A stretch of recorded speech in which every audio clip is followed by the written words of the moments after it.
Menurut Sofyan S. Willis, keterampilan dasar konseling merupakan suatu kunci keberhasilan agar tujuan konseling dapat tercapai. Konselor efektif harus mampu merespon konseli dengan teknik atau keterampilan yang benar, sesuai dengan keadaan konseli tersebut. Nah, dalam video ini akan dibahas 3 dari banyaknya jenis keterampilan dasar konseling lainnya. Yang pertama, kita akan membahas tentang interpretasi, yang kedua eksplorasi, dan yang ketiga adalah menangkap pesan utama. Let's go! Dari yang diketahui Mbak Wahyu tadi adalah sifat-sifat yang dapat mempengaruhi poin-poin dari diri tersebut, yaitu sudah bisa menjelaskan sedikit tentang apa yang kualitas diri.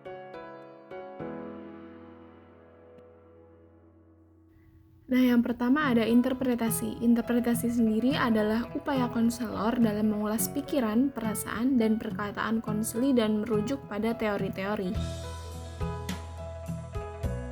Dalam interpretasi, konselor yang profesional harus dapat menjadi rujukan bagi klien-kliennya. Nah, salah satu upaya untuk memudahkan klien merujuk kepada teori-teori pemahaman yang ilmiah adalah dengan menggunakan cara mengulas atau menafsirkan pemikiran, perasaan, dan pengalaman klien secara objektif.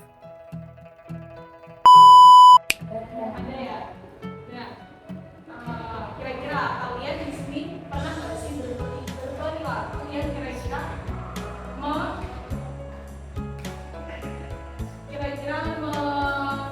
mempengaruhi kebiasaan kalian sehingga kualitas kalian menjadi buruk atau menjadi lebih baik, atau mungkin orang-orang yang pernah kalian temui deh, ada nggak?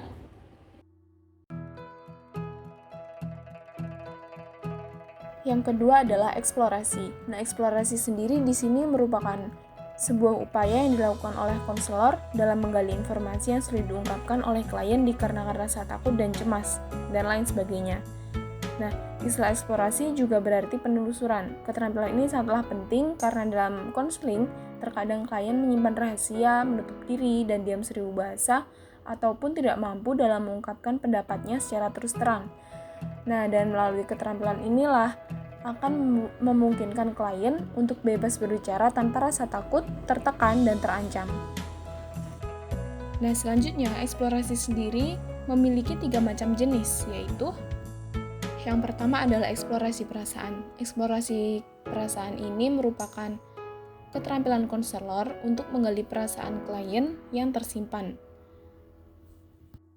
Nah, jadi di sini konselor berusaha untuk membujuk atau memancing klien agar si klien ini mau dengan secara bebas mengungkapkan perasaan-perasaannya yang masih dipendam atau disimpannya sendiri. Dan kemudian yang kedua ada eksplorasi pikiran. Nah, eksplorasi pikiran di sini merupakan keterampilan atau kemampuan konselor dalam menggali ide, pikiran, dan pendapat klien. Jadi, konselor di sini berusaha untuk menggali pikiran dan pendapat klien mengenai materi atau pembahasan yang sedang dijadikan topik dalam kegiatan konseling pada saat itu. Dan yang terakhir ada eksplorasi pengalaman. Nah, eksplorasi pengalaman di sini merupakan keterampilan dan kemampuan konselor dalam menggali pengalaman-pengalaman klien sebagai hasil pengamatan terhadap perilaku verbal dan nonverbal si klien tersebut. Nah, dalam usaha atau upaya konselor dalam menggali pengalaman ini digunakan sebagai bahan-bahan dalam penyelesaian masalah si klien tersebut. Dengan mengetahui pengalaman atau peristiwa-peristiwa yang pernah dialami klien di masa lalu akan mempermudah dalam penyelesaian masalah dan dapat mempermudah tercapainya tujuan proses konseling tersebut. Nah, itu tadi merupakan 3 macam dari jenis-jenis eksplorasi. Nah, adanya eksplorasi ini dikarenakan seringkali terjadi ketika klien sulit untuk mengungkapkan perasaan, pengalaman, dan pikirannya kepada konselor karena merasa malu, takut, segan, curiga, bahkan karena dirinya seorang yang tertutup, dan juga berbagai gejala lainnya. Namun perlu diingat bahwa faktor budaya sebagai bangsa bekas jajahan, banyak sekali anggota masyarakat yang kurang berani untuk bicara terbuka dalam mengeluarkan isi hatinya dan perasaannya terhadap orang lain, termasuk keluarga sendiri. Dan selain itu, kepemimpinan yang otoriter di masyarakat, keluarga, dan sekolah membuat seseorang merasa takut dan malu jika akan menyatakan pendapat atau perasaannya sendiri, apalagi terhadap penguasa. Hubungan konseling seharusnya dapat mengatasi semua kendala di atas itu. Nah, berupaya untuk membuat kliennya terbuka, merasa aman, dan berpartisipasi di dalam dialog merupakan salah satu upaya konseling dalam menggunakan teknik eksplorasi, yaitu upaya untuk membuat klien mengatakan semua perasaan, pikiran, dan pengalaman kepada konselor secara jujur, bebas, dan terbuka. Teknik eksplorasi ini juga memungkinkan klien untuk bebas berbicara tanpa rasa takut, tertekan, dan terancam.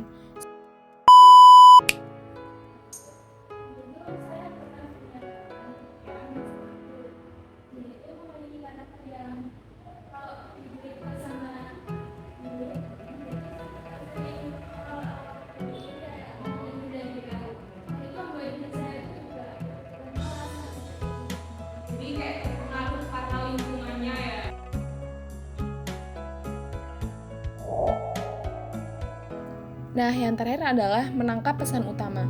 Menangkap pesan utama ini merupakan sebuah upaya konselor dalam menangkap dan membahasakan pembicaraan klien dengan bahasa yang lebih sederhana dan langsung masuk pada intinya. Karena seringkali terjadi kejadian klien sulit dalam mengarahkan pembicaraan dan menekankan tentang pokok-pokok permasalahannya dikarenakan klien tersebut terlampau emosional atau memang kurang pengetahuan bagaimana cara membahasakan permasalahannya sendiri. Nah, dalam mengatasi hal ini, perlu adanya upaya konselor agar inti pembicaraan si klien ini bisa ditangkap dan dibahasakan dengan sederhana serta mudah dimengerti oleh klien. Karena itu, calon konselor perlu dilatih untuk menangkap pesan utama klien atau disebut juga teknik paraphrasing. Nah, hal ini sangat penting dan diperlukan karena terkadang klien mengemukakan perasaan, pikiran, dan pengalamannya secara terbelit-belit atau berputar-putar, sehingga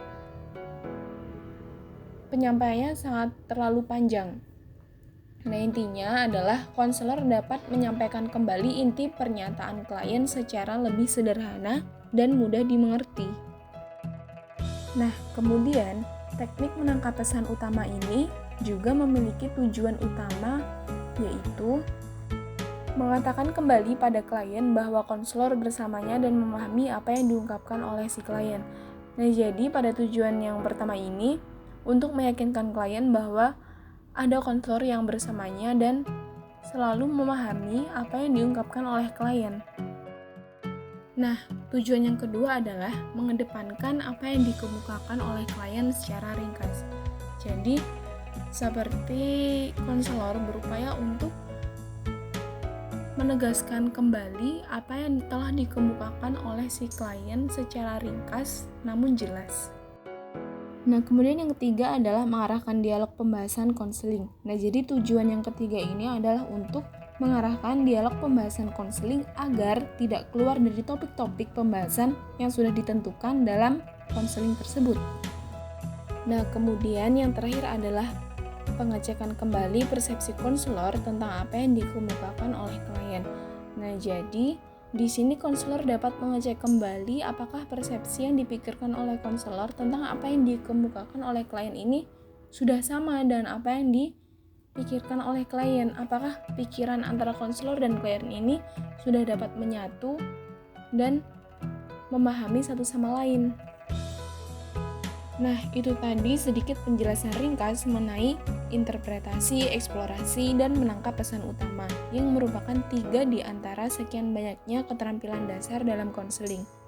Nah, sedikit mengulas bahwa keterampilan dasar konseling merupakan sebuah keterampilan dasar yang harus dimiliki oleh konselor karena keterampilan tersebut merupakan kunci dari keberhasilan agar tujuan konseling dapat tercapai.